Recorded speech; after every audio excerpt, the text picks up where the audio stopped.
Hello, this is John reading for brain health and overall health. And whoop, yeah, this is John reading for brain health and overall health. This is my second video, and I'm glad everybody's here.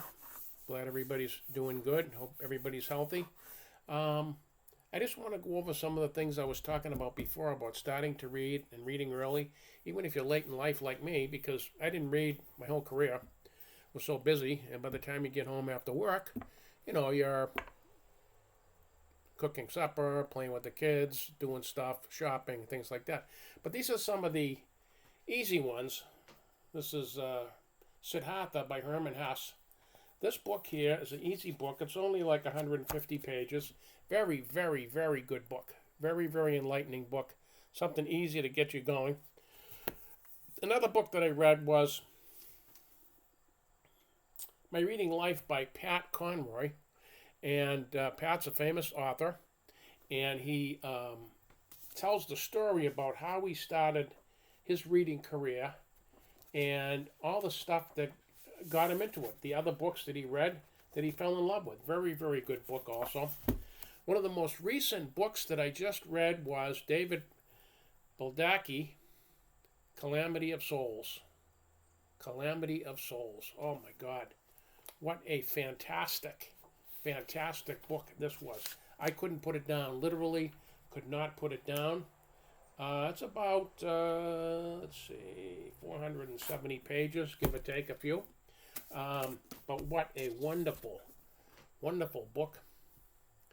David Baldacci, if I'm pronouncing it right. But anyway, yeah, a fantastic book. Um, it's amazing when you find a book. Some of them you literally can't put down. I think I read this, I don't know, maybe a few days, maybe a week or something like that, but a fantastic, fantastic book. Really good book. Another book that I recently read was James Patterson, Triple Cross, an Alex Cross thriller. Obviously another crime drama thing. Very, very good book. And it's about, I don't know, 400 pages, something like that. Not too bad. Very, very good book. Excellent, excellent book. James Patterson, Triple Cross. Very, very, very good book.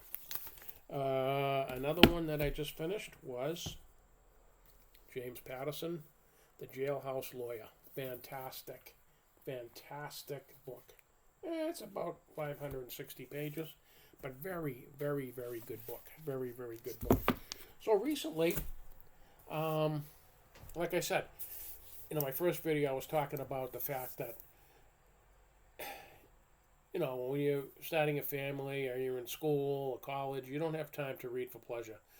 Like I said, I was in high school, Jesuit school, study, study, study, study. You get 3 or 4 hours of studying a night.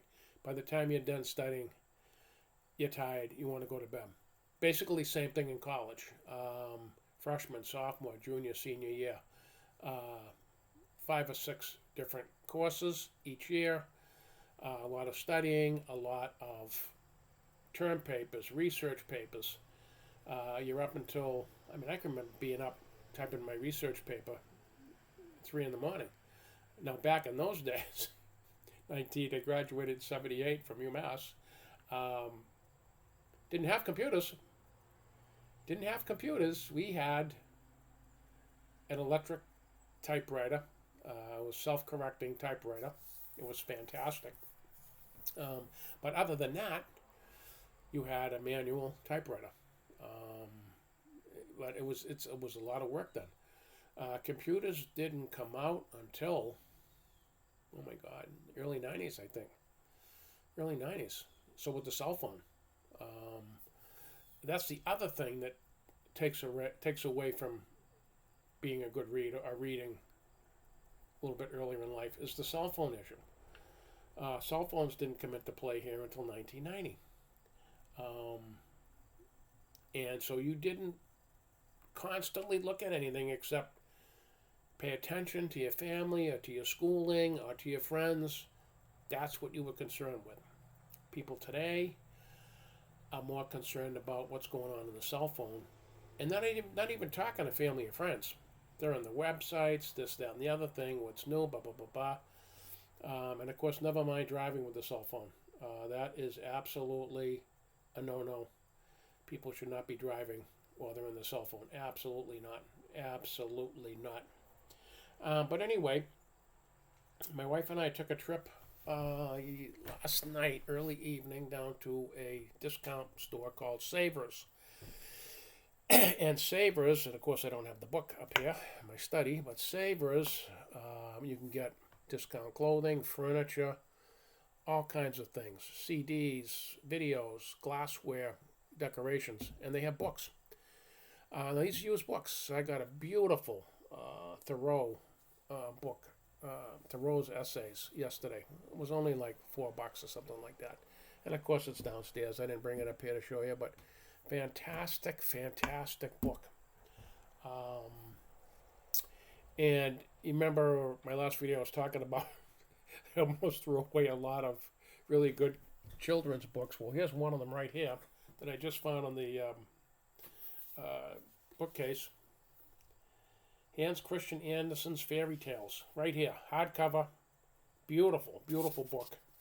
It was given to me in 1990. And what does it have in it? It has, you can see the contents right here, The Ugly Duckling, Steadfast Tin Soldier, The Emperor's New Clothes, The Candles, The Snow Queen and Seven Stories. I mean, unbelievable, unbelievable. Very, very good book. Very nice book. A classic storybook. You don't want to get rid of it. You don't want to get rid of these. You don't want to get rid of these. Yeah, so I also have a lot of, nonfiction books. I have a whole set of, I guess it's a collection of World War II and the Germans and things like that. But I also have a lot of the classics, Hemingway, John Steinbeck, things like that. So yeah, and like I can't stress enough that, I've been reading before bed. I read in the morning, read in the afternoon, because I'm retired. I have time to do it, and so I read before bed. But it's like when I go to bed, I'm asleep. I'm asleep for a good 7-8 hours. I mean, I have to get up. My wife still works, a beautiful part-time job. She loves it. So I get up, have breakfast with her, coffee with her, feed the dogs. I have 2 beautiful dogs. But I'm retired. I did my 30 years on my last job, and so I'm retired, and so I have time to do more reading, and I really, really, really want to get into it. Like I said before, the other video is one of my goals in life. I don't know if I'll ever see it. One of my goals in life is I want to go to London. I want to see the bookstores in London, the old-fashioned London streets, the old-fashioned bookstores in London. I think it would be fantastic. And then I'd also love to go to Scotland.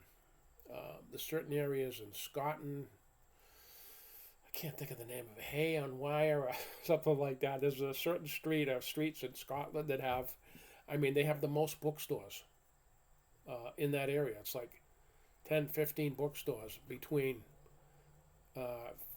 streets. It's just unbelievable. You see videos on them on YouTube and all that kind of stuff. Yeah, you do. But that's what I'd like to do. Also, the LA book fair I'd like to get into. Miami has a book fair. I think Chicago might have a book fair also. I think I'd like to go see that. But, it's unfortunate looking back in my life and my career that, like I said, grammar school, if it was taught a little bit differently with a more emphasis on the pleasure of reading, and not just having the nuns say, oh, you have to read this book in the summer. Well, you know what? I really don't want to read the book in the summer. I'm too busy playing sports, this, that, and the other thing. If they approached it differently, it might have been a different story. And then high school, of course, forget it. Kids in high school, the sports and the studying, you're not going to have time to read for pleasure. Not going to happen. College, probably not either. So, unless you get those chances growing up, that's why it's kind of important for parents with little kids to take the time Bring them to the library. The kids' minds are open to all kinds of new things.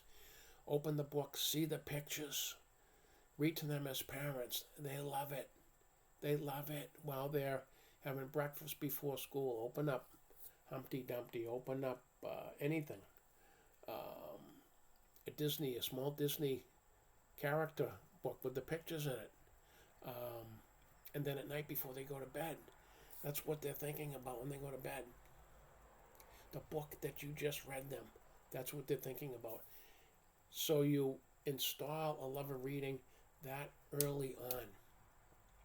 When I go to a coffee shop or a lunch place or even a bar and I see somebody alone reading, or especially the airport, if I see somebody sitting down alone reading, I'm saying to myself, what an incredible pastime.